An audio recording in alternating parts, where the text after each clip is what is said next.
salam sepak bola. Ya, pagi tadi baru kelar.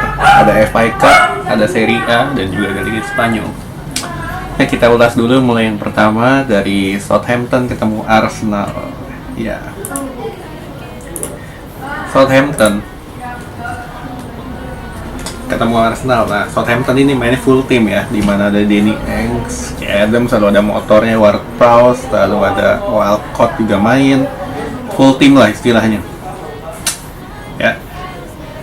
Lalu Arsenal, nah Arsenal ini yang lucu nih, mainin Willian, Pepe, Nketiah, itu trio maut. Kalau misalkan trio itu main, Arsenal udah pasti kalah. Karena apa? Nketiah itu kalau disuruh nendangnya nggak becus banget. Tuh lihat aja itu beberapa peluang yang dilakukan, yang seharusnya gol ada 2 chance, dimana harusnya kalau misalkan lu striker bagus seharusnya gampang banget cetak golnya, namun nyatanya dia nggak bisa sama sekali. 2 chance. Willian terlalu banyak delay bola, PP passingnya hancur. Ya, secara overall keseluruhan untuk penampilan Arsenal di sini, seenggaknya mereka berani keluar. Karena apa? Mereka sudah mulai berani keluar, berani ke depan, namun main dengan 8 pemain termasuk kiper itu kan sulit, karena 3 pemain ini benar-benar hancur banget, Nketiah, Willian, dan PP. Jadi secara keseluruhan untuk penampilan Arsenal di sini jelek banget untuk 3 pemain ini. Jadi ya udah kayak kalah 1-0. Ya proses golnya juga lu nanti bisa lihat sendiri lah gimana buruknya koordinasinya. Oke. Yang kedua, kita ke Udinese Inter. Udinese Inter 0-0. Inter punya 4 chance dan mereka nggak bisa manfaatin sama sekali. Ya, kalau misalkan kalian tahu polanya Inter kan cuma satu, lini tengah nggak bisa, ya udah pakai sayap, crossing silang, crossing direct. Kalau misalkan itu udah buntu, udah mereka nggak bisa ngapa-ngapain. Dan ini terbukti juga, Udinese parkir bus dan Inter nggak bisa ngapa-ngapain. Ya beruntung lah, Udinese ini kan strikernya Castro ya, ini nggak bisa cetak gol. Ya Inter selamat lah, dapat 1 poin. Oke. Lalu ke Tottenham City. Ya City ini tampilnya 4-4-2 ya, banyak pemain muda. Ya bukan pemain muda juga istilahnya, pemain cadangan lah. Ada Thomas Doyle, Tara Hellwood dengan kiper Jack Steven. Oke, nah City ini sampai menit ke 70-an nggak bisa cetak gol karena pemain Tottenham ini begitu defensif dan melakukan pertahanan yang menjurus ke dalam gawang sehingga pemain City kesulitan.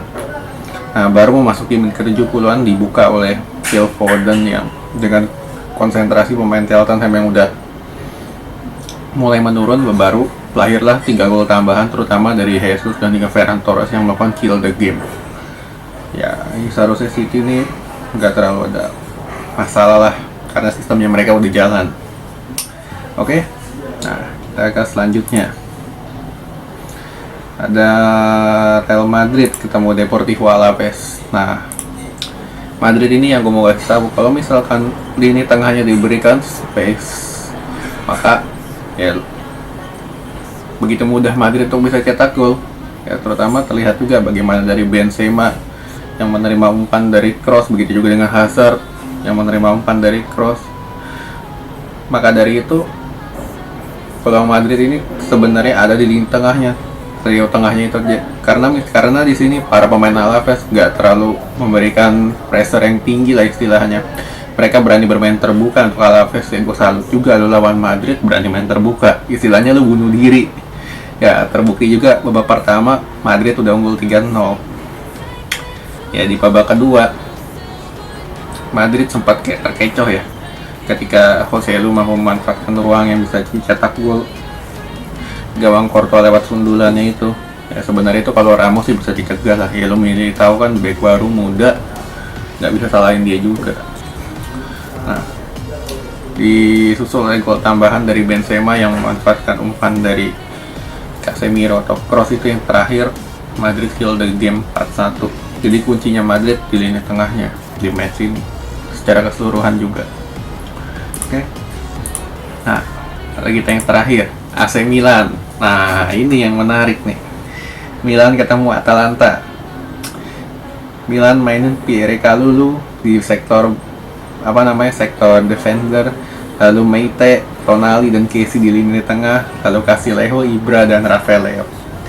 Nah, sebenarnya di sini Meite ini kan baru ya, pemain baru, langsung diturunin ketemu tim yang kualitasnya sepadan Atalanta, yang gak heran juga mesinnya nggak jalan sampai digantiin oleh si Brahim Diaz. Cuman di sini kehilangan Bennacer ini begitu besar ya, karena untuk Milan ini Bennacer ibaratnya berani fight lah kalau untuk berebut bola, sedangkan kalau Ibrahim Diaz kan dia lebih stylish untuk membantu serangan. Jadi otomatis serangan Milan di sini sama sekali nggak ada dari lini tengah, lebih memainkan sayapnya dengan mengandalkan crossing, manfaatkan headernya Ibra dari Castillejo ataupun Rafael Leo. Lalu Ibra the striker dilanggar oleh Frankes gitu.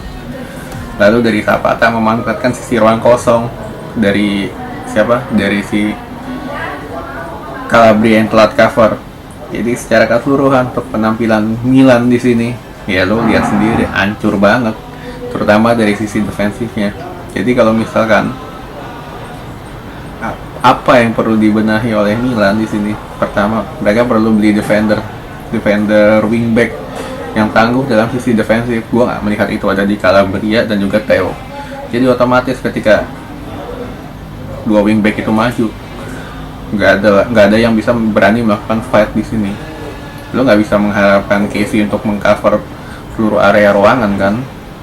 Jadi otomatis itulah salah satu kelemahan Milan di sini. Oke, sekian dulu.